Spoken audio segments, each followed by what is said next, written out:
Don't you dare be sour. Clap for your world famous two-time champs and feel the power. It's a new day. Yes, it is. Congratulations. Congratulations.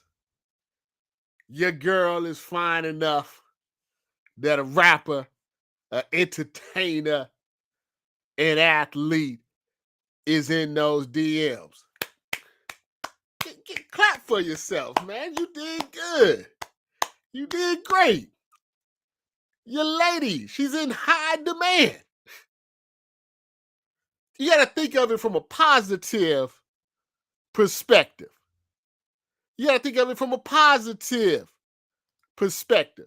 If you were walking through the mall, I know nobody walks through malls anymore, but just follow along with me.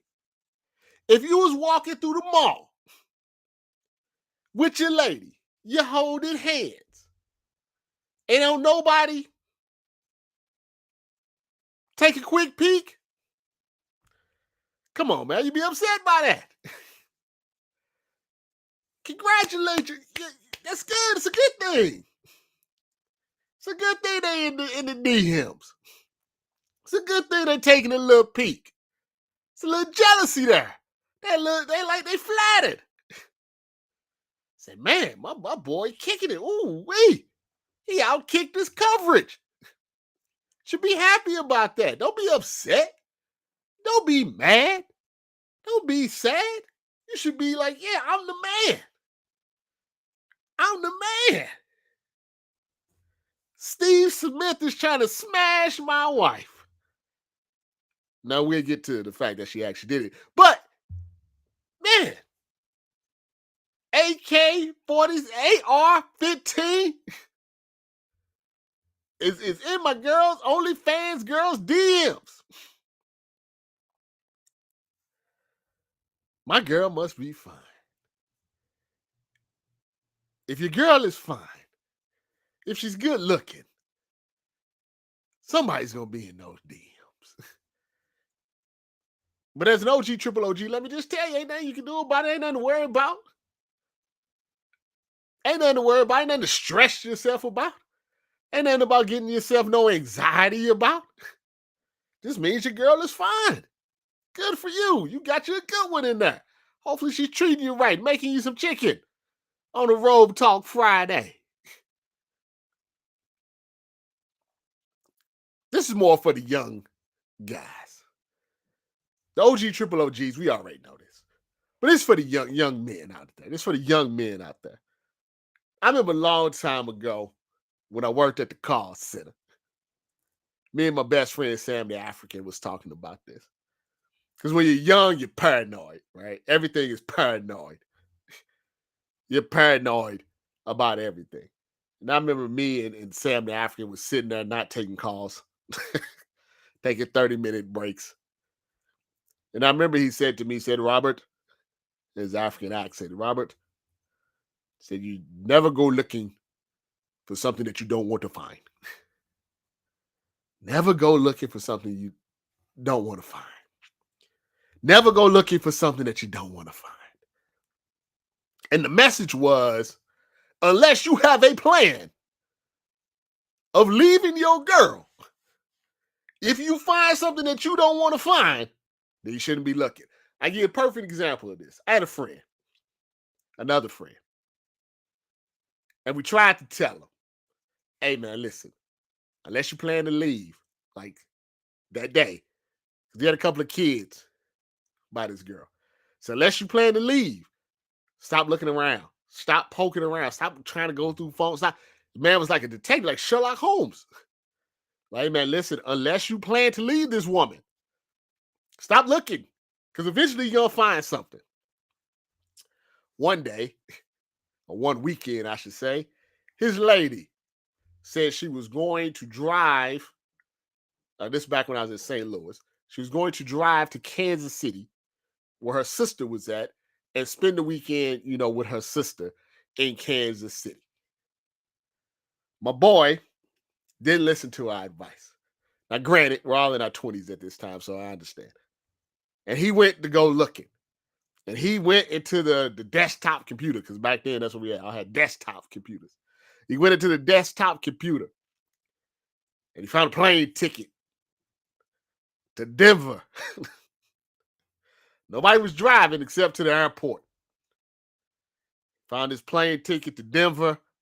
Found some other emails about a gentleman in Denver. Found the return date from the airport. My boy went up to the airport, waited for his girl to come off the plane. She came off the plane. He saw her. She saw him. Knew it was over as far as that. But here's the messed up part. My boy was so messed up in the head, he caused the scene at the airport. 2 places you can't cause a scene at and not get arrested. Hotels in Vegas and the airport. And this is not too long after 9/11. So he got arrested. But he stayed with her. But he wasn't happy. Eventually, I think they broke up. But he stayed with her for a good period of time. You know why? Because he had no plan. So if you find out Austin Reaves has been in your girl's DM, Steve Smith, Shaq, whatever it may be, the first thing that you don't want to do is go to social media. Do not go to social media. They do not care. Social media does not care about you. They do not care about your problems. They especially don't care if you're an influencer or YouTuber or whatever. They don't care. There's people out there clapping for Austin Reaves right now. There's people that was clowning old boy when Steve Smith said he was rearranging his wife, the dude's wife's IUD. They don't care about you. Don't go to social media. And also don't call out the dude. What are you calling him out for? It's your lady. It's doing the dirty work. If there's anybody you should be mad at, it should be her. You know how Jameis Winston eats the W's? Sometimes you got to eat your L's in silence. You just got to take the L. We've all taken them. And just take it in silence. If that means sitting for a weekend, eating Popeyes, watching football and crying or whatever it may be, that's what you got to do. You got to take your L in silence. Because another good friend of mine gave me some great advice as well in regards to relationships. And it was simple. People are going to do what they're going to do. Ain't nothing you can do going to stop them. And if the person you with does not respect you enough and is going to go out and cheat on you and do stuff behind your back and lie to you, then it is what it is. No need for you to stress about it because people are going to do what they're going to do. You can't, I guess you have to learn. You can't stop somebody from cheating. You can't stop somebody from lying to you and going behind your back and flirting with other people. You can't. They're going to do what they're going to do. If they don't respect you, they don't respect the relationship, they're not happy, they're going to do what they're going to do. No need for you to be upset about it. If you find out, move on. Don't talk about it. Don't just go. Ain't nothing. I remember a friend of mine. It happened to him. He didn't cry and fuss. He didn't pout. Just kept it moving. Hey man, just take my L in silence. Keep it moving. I'm out. And she crying and doing all this. Yeah, man. Hey, you made your choice. You made your decision. Go that away. That's just the way it should be. You should have hard lines. Whatever those lines are, they should be hard. You keep those hard lines. And if somebody crosses, you out. That's it. Ain't nothing even to trip about. And then when you out, you out.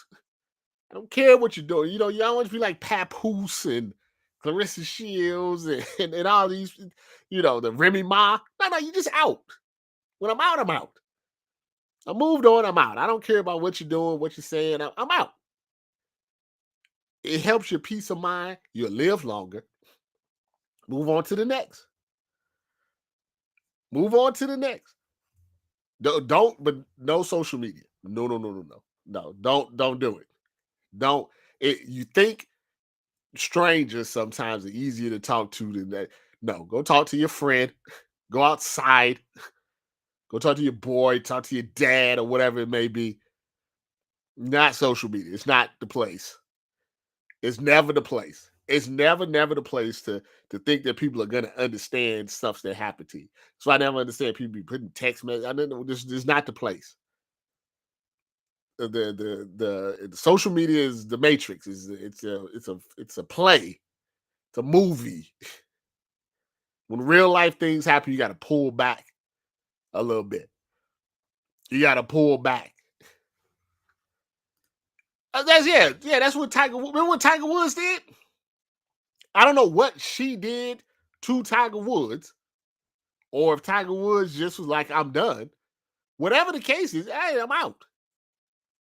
Yeah, I'm out. You was in, and I'm out.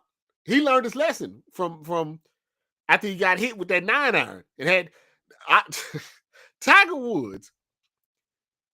I believe is the only professional athlete that I can recall that had a press conference to apologize for cheating. Yeah, I think he's the only one that ever had one. He was the only one that it was no like criminal stuff. There wasn't any accusations or anything. He just cheated. It's because he played golf. So Phil Mickelson does insider trading all the time. He's fighting with Pablo Torre right now. And he had to do no press conference about that. They had Tiger up there doing press conferences.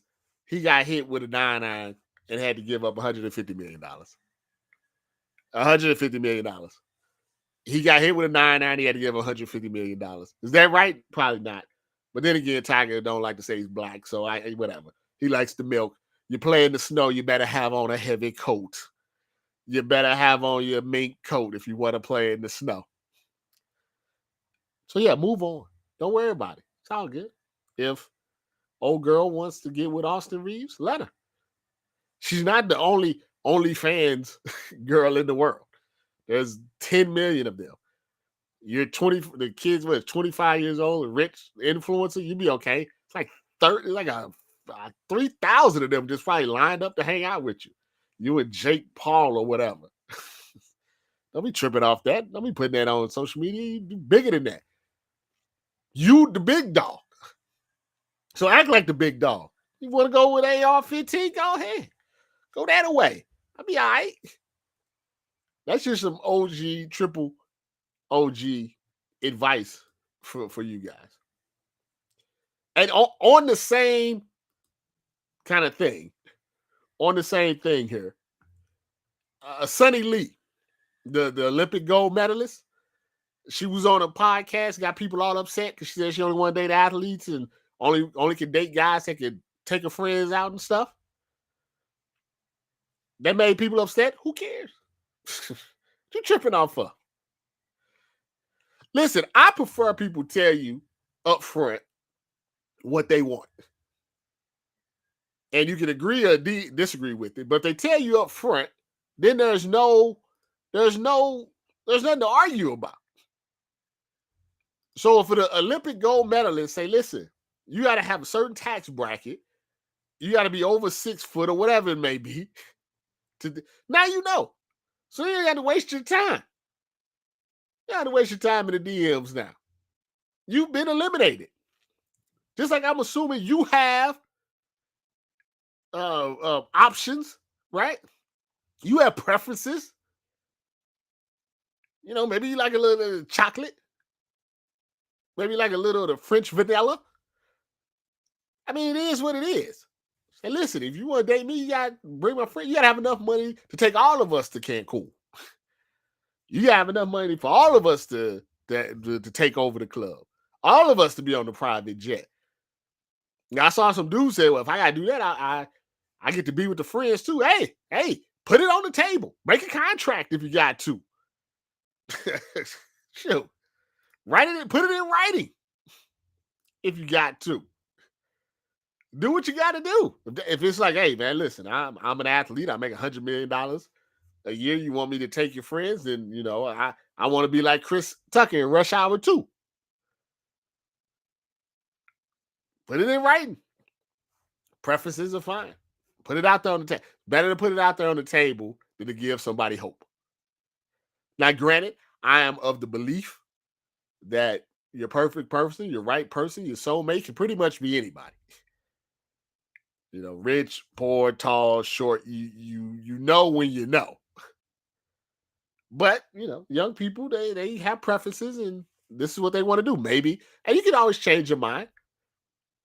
You go through 4 or 5 athletes and realize it's not all that it's cracked up to be. Maybe you don't want to do the clubbing with your friends, when you're 40 years old. You chill, your preferences change. Don't need to get mad about it. So, Chris, LL Cool J is hard as hell. See, Chris, I know you young because you like LL in the early 90s. This is like LL in 86. When did Bad come out? 86? LL Cool J. Bad. Come on, 86? Am I wrong? Let's see. 87. The Bigger and Deffer. That was the first album that I had was LL Cool J, Bigger and Deffer, and Eric B. and Rakim, Paid in Full. And I remember, this is a true story, that you I don't know if they still do this at the schools or whatever, but you would sell those big old brick chocolate candies in the white wrapper, just chocolate caramel and the one with the nuts on it. And if you sold enough amount of candy bars, you can choose a gift off a piece of paper. They had like, if you sold $100, you can get a frisbee or something like that. Do you remember that? Not like the good one, whatever they do now, but they had the white bars. They just white. It was chocolate, almond, and caramel. You had 3 choices. Well, anyway, my mom worked at City Hall, and she was really good at that. So we take the candy, go to City Hall, and next thing you know, that I would have all of this stuff. So one of the gifts that I could get for selling the candy was a little clock radio, and in the clock radio, it had a cassette player in the clock radio, and I didn't have any cassettes back then. So mom took me to the back in the day. They actually had record stores. Um, yeah, Chris would know that he's 44. They had record stores where you go in and buy cassettes and CDs and albums and stuff like that. So I can get 2 cassettes, and I got LL Cool J and Eric B. and Rakim. It was something like 2 for, I don't know, 2 for 20 or something like that. And those are the 2 records I have. And with cassettes, it has you wear it out and then it goes over and over again. But yeah, Bigger and Deffer. Bigger and Deffer. Then after that, the one I got after that was Cool Mo D. And the Cool Mo D was the one that was like, all right, I'm gonna be a rapper now. I'm gonna be a rapper. That didn't quite work out the way that I hoped, but yeah, I had some fire joints back in the day. I had a couple fire joints back in the day. I sure did. Yeah. Oh, I saw a lot of people arguing over Stephen A. Smith and saying calling Drake May a liar. The thing about First Take, and I'll be honest with you, I know they have decent ratings. Somebody pointed this out. Actually, I pointed this out, and I don't know the answer to this. I could be totally wrong, but when you go to the airport or you go to Applebee's or whatever, they always have on ESPN. So those morning shows, I don't know how that figures into the ratings, but it's like that's locked in. So I wonder what percentage of that it's just on, kind of all the time, as opposed to people that actually in the morning at their crib, at their house, sit in and say, "Hey, I'm going to turn in to watch Stephen A. Smith and whatever." I think we all have an inflated sense of self in the sense of how many people know us in the grand, scheme of things. And I think there's definitely levels to notoriety. You know what I mean? Like, there's a level where, you just known by your family, your friends, your coworkers.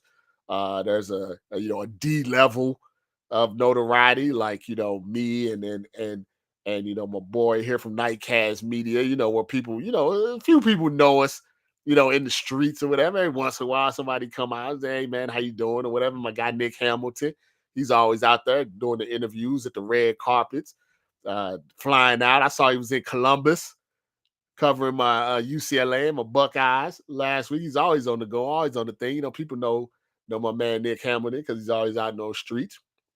Then there's an A level, where certain athletes are. Well, I would say it's a B level of athletes, where it's like not the main guy, but the backup tight end. The running back. The third wide receiver. There's a level of fame to that. Then there's like A level. I would say Stephen A. Smith is on A level. I would say most people know Stephen A. Smith. But as far as Cam Newton, I think people know the name Cam Newton. But if you're like, what's Cam Newton doing today? Well, I don't know. I know he retired for football. I mean, what is he doing? He has the show with Ashley on 106 and in sports.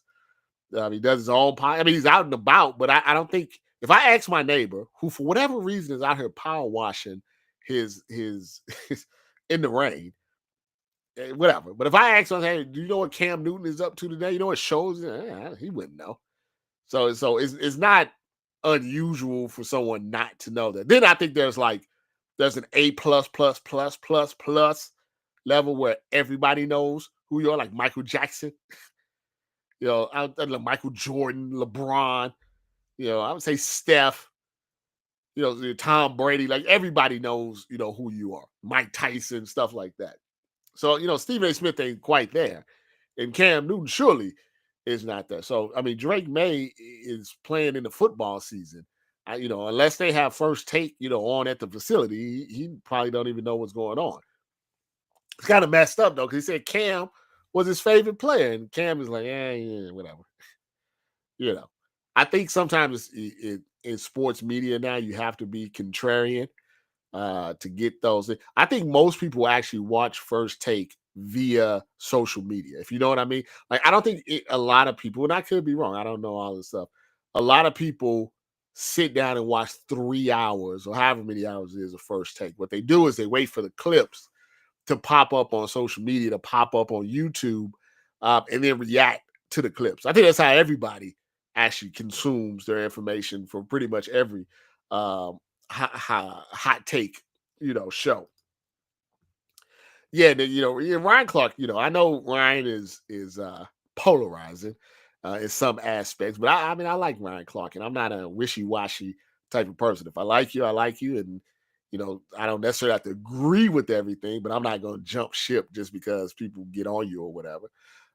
Yeah, see, that's the problem, Nick, is that there was context and but they only show the little clip. You know what I mean? And so you don't ever get context of what actually is being talked about. But that's a sports media issue for a different day. As far as sports media, Stephen A. shot back on people that was like, thought he got kicked off of NBA Countdown. Now, I tried to tell people, because I know a little inside information, is that, he did not get kicked off of NBA Countdown. He voluntarily left. I mean, I don't think they're tripping off the fact that he left. I don't think he was really bringing in numbers to that. But the reason that he doesn't want to be on there anymore is because obviously most NBA games happen at night, and they're on the East Coast. So he would have, just like with inside the NBA, you'd have to be in the studio to maybe after midnight for some of these games that were coming on ESPN, and he doesn't have time to do that because he wants to be a political analyst as well. So he's doing the straight shooter YouTube. He's interviewing the politicians. He's doing the speaking engagements and stuff, and that conflicted with NBA Countdown. So something had to go. I would not be shocked. It would be, I wouldn't be shocked, I would say, if after this contract is up, he bails from ESPN and try to goes all in on the political stuff, the political / entertainment, stuff. I mean, he's done First Take. It feels like for, I don't know, 20 years or whatever, 15 years. I know he's on and off. First Take didn't start with him and Skip. It started with Skip and old boy that's from Denver Post. Woody Hayes? Not Woody Hayes. Woody something. It's Woody. I know that. Woody Hayes is obviously the ex-head coach of the Ohio State Buckeyes. So he's a little oversaturated, Stephen A, but he's definitely leaning in more into the political world. I did find it interesting that when he took his shots at Kerry Champion and Michelle Beadle and a little bit at Jamel Hill, even though he's a little more keyed back with Jamel Hill, is that he took those shots on his political page. And let me tell you why that's interesting to me.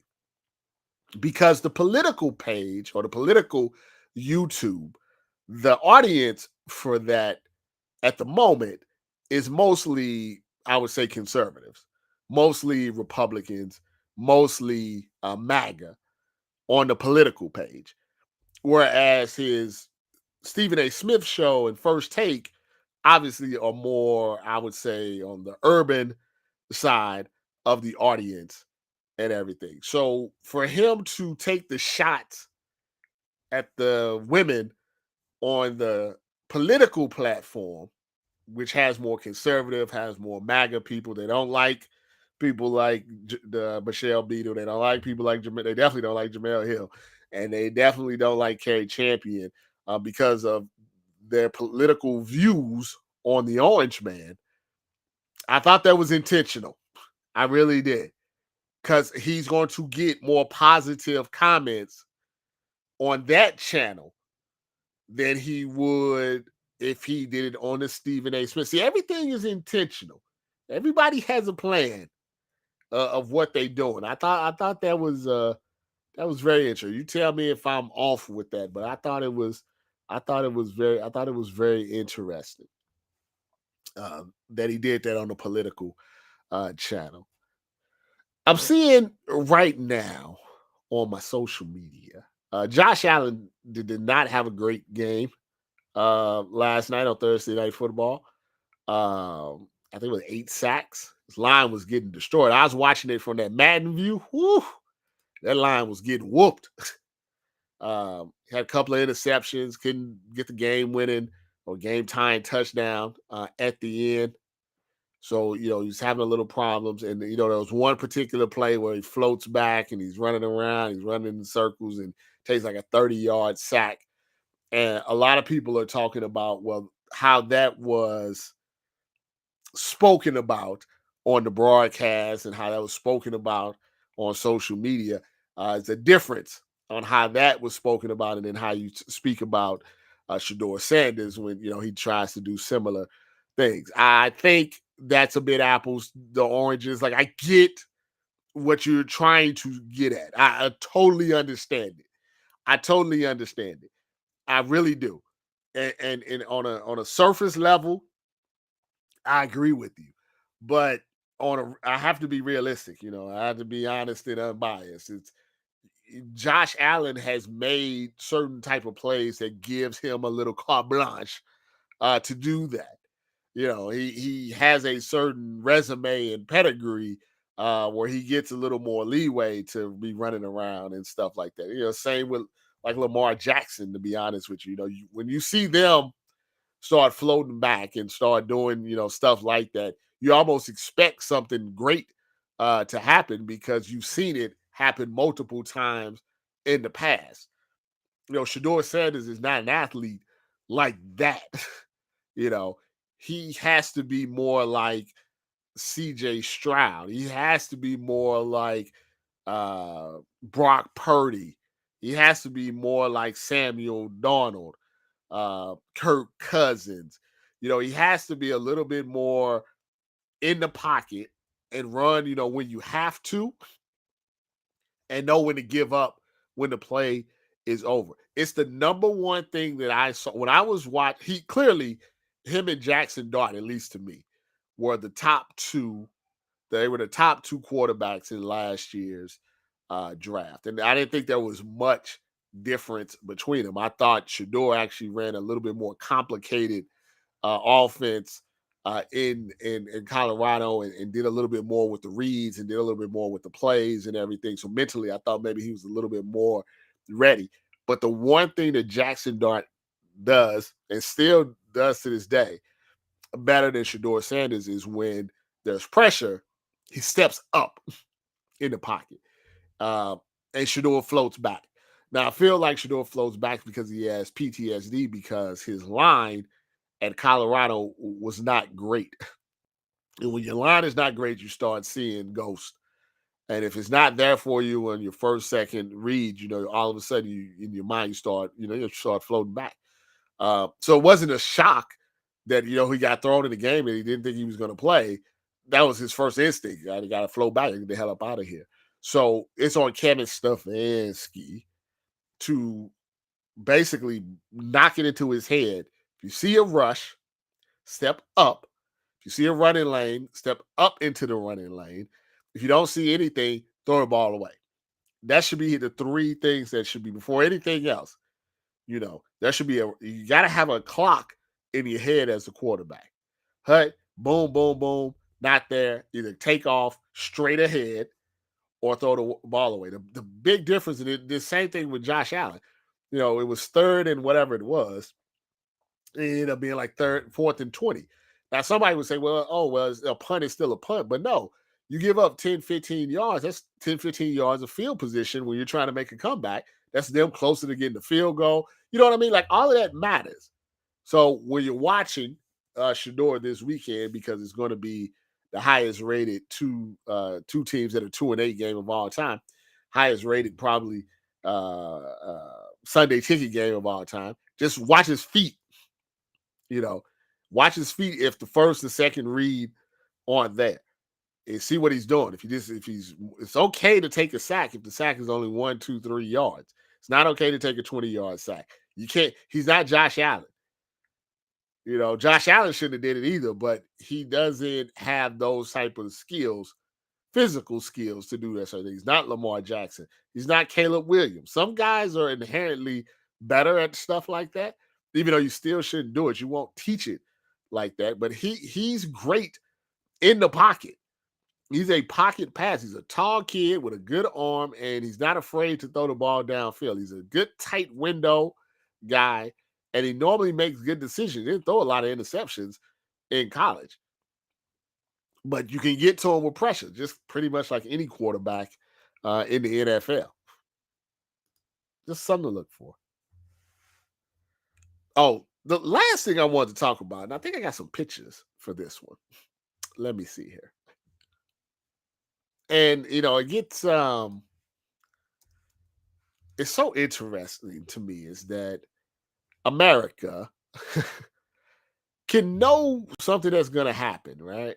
And still just be surprised that when it act like they had 4 years of Trump, right? They already know what type of guy Trump is. So it's shocking to me that what happens in our society happens, and then they're like, I can't believe this. I can't believe the prices of this. I can't believe he's enriching himself. I can't believe he has the Saudi president, such and such. It's so mind-boggling to me. But then again, his base is not very smart, so that's how he ended up winning in the twice in the first place. But anyway, there's a young lady. Let me pull her up here. Her name is Natalie.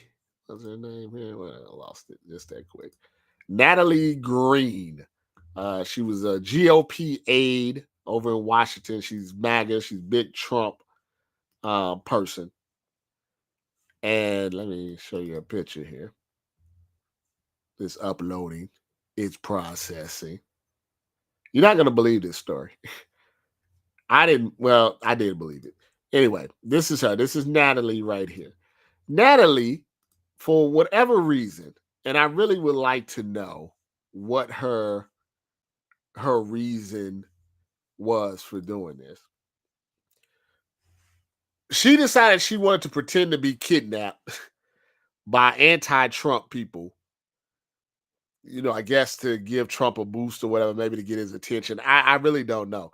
But the crazy part is that she went all out. And when I say she went all out, she decided that she just wasn't going to just fake being kidnapped and tied up. She was going to get certain things carved into her body to help with the realism. And he said, well, Rob, like, what did she get carved into her body? Well, take a look. Trump whore carved into her body. These are mentally unstable people that we're dealing with. Trump whore into her body.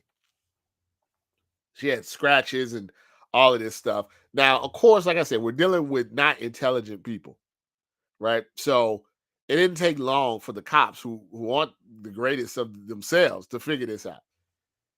The zip ties that tied her up was in her car. She had her search history had all of this stuff about fake kidnapping and all of this stuff. And maybe the most interesting thing is that they found out through social media that she hired and paid a body modification artist. I didn't know that was a thing. A body modification artist to inflict the cuts using a scalpel before traveling to where she said she got kidnapped. The only saving grace about this is she didn't say they were black. She said it was 3 men, but she didn't say they were black. Hell, if she'd have said they were black, they probably wouldn't have investigated anymore. Maybe she said 3 white men. And they're like, we gotta go check this out, Billy. Yeah, check this out. 3 white men. I don't know about that. These are crazy times that we're living in with crazy people. We are dealing with crazy people. Now, I hope you watched the video I have up the other day about positivity, the power of positivity. Every weekend at the end of these streams, I like to tell you that you should go out, say something nice to somebody, give somebody a compliment, do a good deed. All of this stuff, I honestly believe that. And that's not me just getting old and soft on you, but I think a little positivity every single day really will enrich your life in one way, and then it would help somebody else because people are going through it. People are going through it. So tell somebody their haircut looks nice. Tell someone they're driving a nice car. Tell someone if you're getting food, you appreciate their service. Tell you somebody in the army, and we appreciate you going over there. Just anything. You had a good take on social media. Hey man, that was a great take. You should be proud of yourself. You are somebody. I am somebody. I remember that chant when I was a kid. Whenever I forget what the little Boy Scouts were. I am somebody. You are somebody. You're a good person. You're good people. I appreciate you. If nobody else appreciates you, I appreciate you. Your boy, Robert Littow. Because you guys have been with me for a very, very long time. I do my best to try to give back as I can. It's a rough world we living in. But if you can do a little something for somebody, if you can bring a little sunshine to their life, I guarantee you get it back tenfold. I'm not a big believer in karma in the sense because the bad guys win a lot in this world, but I do believe that you can manifest your own energy. And if you're positive and you're happy and you're doing the right things, that energy is going to transverse and it's going to do right by you in the long run. So keep your head up. It's a beautiful weekend. It's almost Thanksgiving. We'll talk about that next week. Also, next week, it's the game. I got something special for you guys on Friday of next week when we talk about Ohio State in Michigan. So be sure to check out that one. And I'll be back on Monday with BSO Live.